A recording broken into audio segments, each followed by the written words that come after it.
솔로몬의 재판. 그때 창기 두 여자가 왕에게 와서 그 앞에 서며 한 여자는 말하되, 내 주여, 나와 이 여자가 한 집에서 사는데 내가 그와 함께 집에 있으며 해산하였더니 내가 해산한 지 사흘 만에 이 여자도 해산하고 우리가 함께 있었고 우리 둘 외에는 집에 다른 사람이 없었나이다.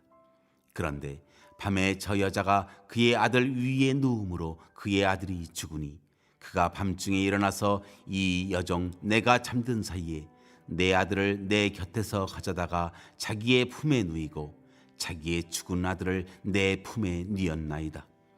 아침에 내가 내 아들을 젖먹이려고 일어나 본즉 죽었기로 내가 아침에 자세히 보니 내가 낳은 아들이 아니더이다 하매, 다른 여자는 이르되 아니라 산 것은 내 아들이요 죽은 것은 네 아들이라 하고, 이 여자는 이르되 아니라 죽은 것이 내 아들이요 산 것이 내 아들이라 하며 왕 앞에서 그와 같이 쟁론하는지라.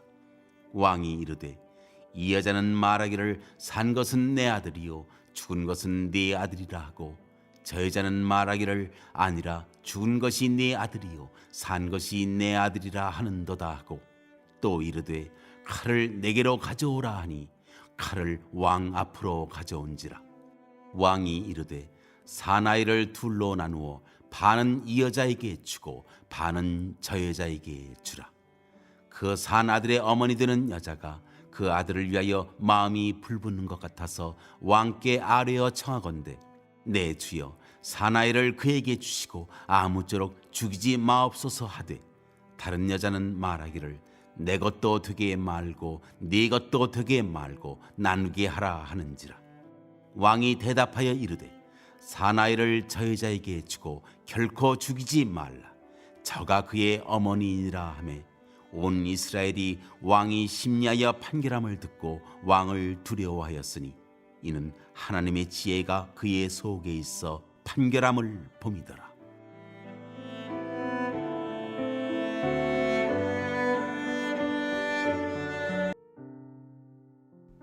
오늘 새벽에는 솔로몬의 유명한 재판 이야기를 통해 하나님의 지혜가 어떤 방식으로 삶의 갈등과 혼란 속에 이 생명을 살리고 진실을 잘 드러내는지를 함께 묵상합니다. 오늘 본문은 두 율랑녀가 이제 한 아이를 사이에 두고 왕 앞에 나온 이야기로 시작합니다. 당시 사회적 약자인 여성, 그 중에서도 창기는 이 법정에서 신뢰받기 어려운 존재였습니다. 누구도 그들의 말에 귀 기울이지 않는 당시의 시대적 정서가 있었습니다. 이 공정한 재판으로부터도 이 사람들의 위치로 인해서 소외가 되었을 법한데, 지금 이렇게 직접 왕 앞에 판결로까지 나온 것을 보면은 이 솔로몬의 통치 때에 상당히 법적 질서가 많이 발전되었음을 보게 됩니다.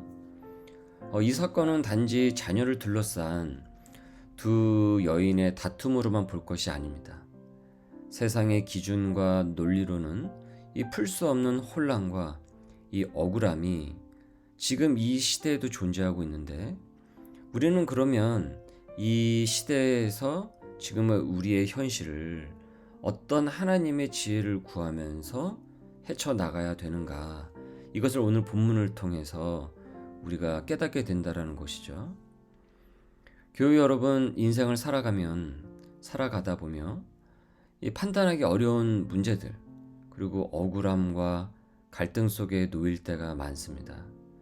그럴 때 여러분, 나는 어디로 향하고 있습니까? 스스로 해결하려고 발버둥치고 사람들의 주변의 말에만 귀를 기울이면서 그 얕은 경험의 그 논리로 해결책을 구하려고 하지는 않습니까? 그러나 하나님의 말씀은 우리에게 가르쳐주고 있어요. 지혜는 어디로부터 온다고 했습니까? 오직 하나님께로부터 온다라고 했습니다. 그래서 여호와를 경외하는 것이 지혜의 근본이다라고 했습니다. 즉 여호와를 경외함을 통하여서 우리는 온전한 지혜의 그 근본을 누릴 수 있게 되고 얻게 되는 겁니다. 즉 하나님의 시선으로 우리가 이 땅에서 일어나는 일들을 바라보지 않고서는 온전한 그 진실에 도달할 수 없다라는 것이죠. 두 여인이 지금 서로가 내 애라고 서로가 막 주장을 하고 있습니다. 그러면 이 두 여인의 이 주장이 무엇이 거짓이고 무엇이 진실인지 이것을 구분해낼 수 있어야 한단 말이죠. 솔로몬은 지금 이 당면에 있는 이 문제를 사람의 말로 자신의 그 경험으로만 해결하려고 하지 않습니다. 오늘 본문은 솔로몬이 너무나도 지혜롭고 똑똑해서 이런 문제들을 척척척척 다 해결하더라. 그래서 위대한 왕이더라. 이 얘기를 하고 있는 것이 아닙니다. 솔로몬의 이 지혜가 과연 어디로부터 왔는지를 오늘 이 본문 말씀이 전하고 있는 거예요. 솔로몬은 칼을 가져오라, 칼을 내게 가져오라 라고 명령한 그의 그 판결은, 그래서 이 아이를 반으로 잘라서 각각 나눠 가져라. 이 판결은 사람의 기준으로는 매우 위험하고 과격해 보일 수가 있어요. 그러나 바로 이 지점에서 진짜 어머니는 어떻습니까? 아이를 살리기 위해서 자신의 권리를 포기를 하게 되죠. 하나님의 지혜가 단지 문제를 해결하는 그 기술이 아니라 생명을 살리고 본질을 꿰뚫을 수 있는 그 통찰임을 보여주고 있습니다. 우리에게도 이와 같은 지혜가 필요합니다. 사람을 살리고 진실을 밝히는 본질적인 그 지혜, 얽힌 문제의 그 핵심을 꿰뚫고 생명을 살리는 결정. 그런데 그 지혜는 오직 하나님께 있다라는 것을 이 본문 말씀이 전하고 있는 거예요. 여러분, 나는 판단하기 어려운 문제를 만날 때 어떻게 그 문제를 대하고 있습니까? 나는 어떤 패턴으로, 어떤 습관으로 그 문제들을 대하고 풀어냅니까? 스스로 나의 얕은 경험으로만 해결하려고 애쓰지는 않습니까? 모든 지혜의 근원이신 하나님께 지혜를 간구하고 성령의 은혜를 간구하고 교회 공동체와 영적으로 그 문제들을 풀어가고 있습니까?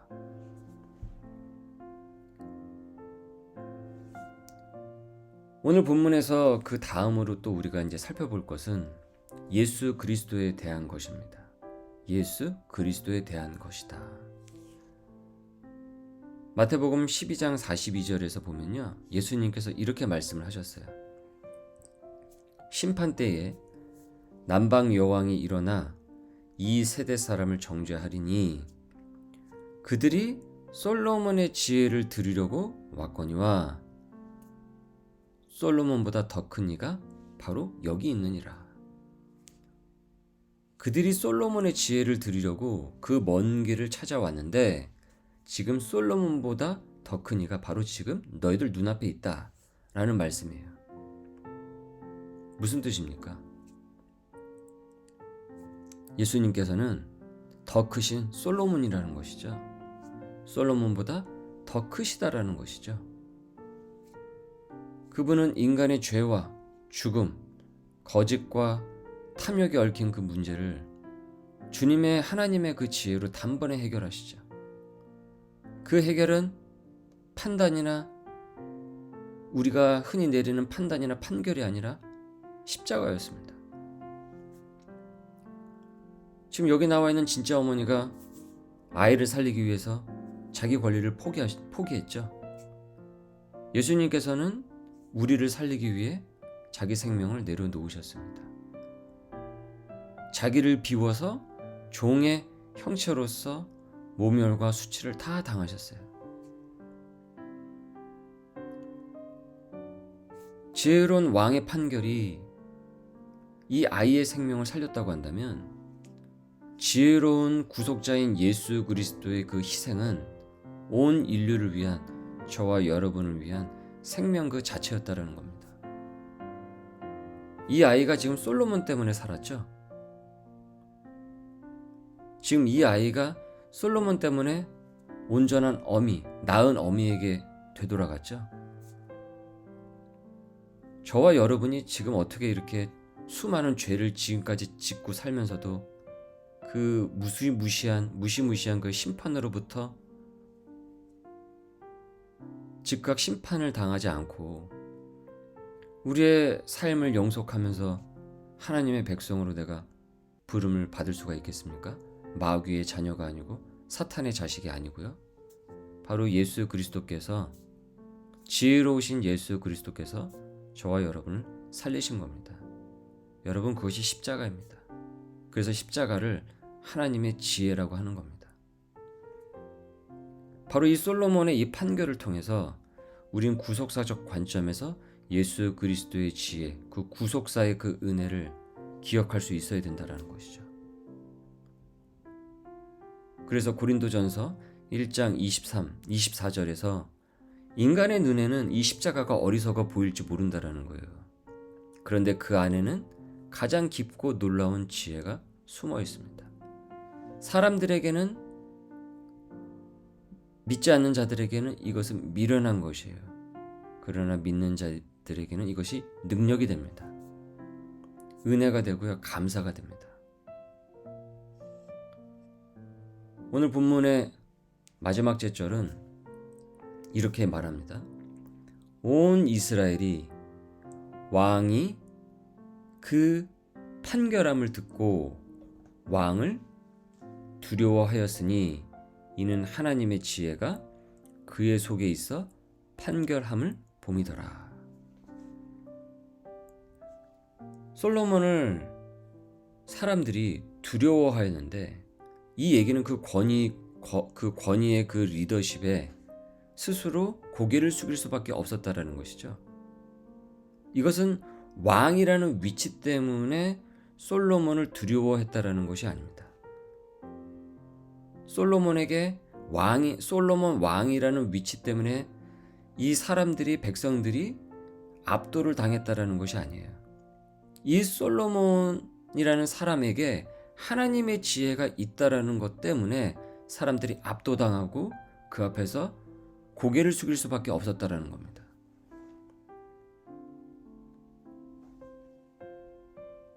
세상도 마찬가지로, 세상도 하나님의 지혜가 그 사람의 안에 있는 것을 발견하게 될 때요, 감동을 받고요, 그리고 그 사람이 변화점이 일어나기도 합니다. 교회의 권위는요, 교회 건물의 크기에서 나오는 것이 아닙니다. 그리스도의 지혜에서 그 교회의 권위가 세워지게 되는 겁니다. 그 사람의 권위는 하나님의 지혜가 그 사람 안에 있을 때 그 사람의 권위가 세워지게 됩니다. 부모의 권위는 하나님의 지혜가 그 부모에게 있을 때 가정 안에서 그 권위와 리더십이 세워지게 됩니다. 그저 말을 잘하는 것이나 어떤 경험을 많이 있다, 그것이 아니고 하나님의 지혜와 은혜가 그 사람에게 그 공동체를 통해서 드러나게 될 때 그 공동체는 살아나게 되고 온전한 권위가 세워지게 됩니다. 무엇보다 세상 사람들은 그런 공동체를, 그 사람을 우습게 보지 못하고 영적으로는 두려움을 느끼게 됩니다. 그 권세의 위용에 압도당합니다. 죄가 많은 사람일수록 그 사람 옆에 있으면 압도를 당한다고요. 교회가 세상에 압도당해서는 안 되죠. 교회가 세상을 거룩한 진리로 압도하고 선도할 수 있어야 합니다. 그것은 오직 예수 그리스도의 지혜에 단단히 서 나갈 때, 십자가의 지혜에 단단히 서 나갈 때 우리는 세상을 압도하고 선도할 수 있습니다. 지금의 현대의 이 땅의 교회가 세상을 압도하지 못하고 오히려 세상에 압도당하는 것은 온전한 그리스도의 지혜, 십자가의 은혜를 온전히 회복하지 못했기 때문입니다. 믿는 자가 압도당해서는 안 됩니다. 믿는 자가 힘이나 돈이나 그 외의 외적인 것으로 압도하는 것이 아니에요. 거룩한 진리의 말씀 앞에 서 있는 모습을 이 땅 가운데서 보이게 될 때 주변의 사람들과 세상은 영적으로 압도당함을 느끼게 될 것입니다. 여러분, 나는 어떻습니까? 우리의 교회는 어떻습니까? 압도당합니까? 압도합니까? 어떤 여러 현안의 문제 앞에서 하나님께 나는 어떻게 먼저 나아가고 있습니까? 우리 안에 하나님의 지혜가 솔로몬처럼 나타나기를 구하고 있습니까? 우리의 목표가 내 능력의 발휘가 아니라 하나님의 영광 받으시는 삶이 되고 있습니까? 오늘 아침 이 말씀을 우리가 묵상하면서 참으로 구해야 할 것은 진리를 보는 눈을 열리게 하여 주옵소서, 본질을 온전히 꿰뚫을 수 있는 통찰과 주님의 지혜를 허락하여 주옵소서라고 기도해야 할 것입니다. 무엇보다 그 지혜는 이미 우리 예수 그리스도의 십자가를 통해서 주어졌습니다. 온전히 예수 그리스도의 십자가를 사모하고 그리스도의 말씀을 통하여서 그 지혜와 은혜가 이 땅 가운데, 우리 가정 가운데, 내 삶의 터전 가운데 간절히 드러날 수 있기를 주님의 이름으로 소망합니다. 사랑과 지혜의 하나님 아버지, 오늘 이 새벽에도 우리를 주의 말씀으로 이끌어 주심을 감사드립니다. 솔로몬의 재판을 통해 보여주신 하나님의 깊은 지혜와 한 생명을 살리는 본질을 꿰뚫는 그 통찰을 다시 한번 배우게 하여 주시니 감사드립니다. 주님, 우리 삶에도 말로 설명할 수 없는 복잡한 문제와 억울한 상황들이 있습니다. 무엇이 옳은지, 누구의 말이 진실인지 판단하기 어려운 상황 속에서 종종 우리는 하나님의 지혜를 구하기보다는 사람들의 지식과 얄팍한 그 경험에 더욱더 귀를 기울이고 그러다가 그 문제를 해결하지 못하여서 어려움에 봉착할 때가 많았습니다. 주님, 저의 어리석음을 용서하여 주시고 지혜는 오직 하나님께로부터 오는 것임을 믿으며 사람의 지식이 아니라, 사람의 얄팍한 경험이 아니라 주님의 마음에서부터 나오는 것임을 깨닫게 하여 주옵소서. 주님, 우리 안에 주님의 지혜를 부어 주옵소서. 솔로몬보다 더 크신 지혜이신 예수 그리스도를 굳건히 믿고 세상에 압도당하지 않고 세상을 압도할 수 있도록 성령의 능력을 더하여 주옵소서. 이 새벽의 고요함 속에 드리는 기도를 받아주시고 지혜롭고 단단한 하루가 될 수 있도록 우리 각 성도들을 성령 충만토록 인도하여 주옵소서. 감사하며 예수님의 이름으로 기도드립니다. 아멘.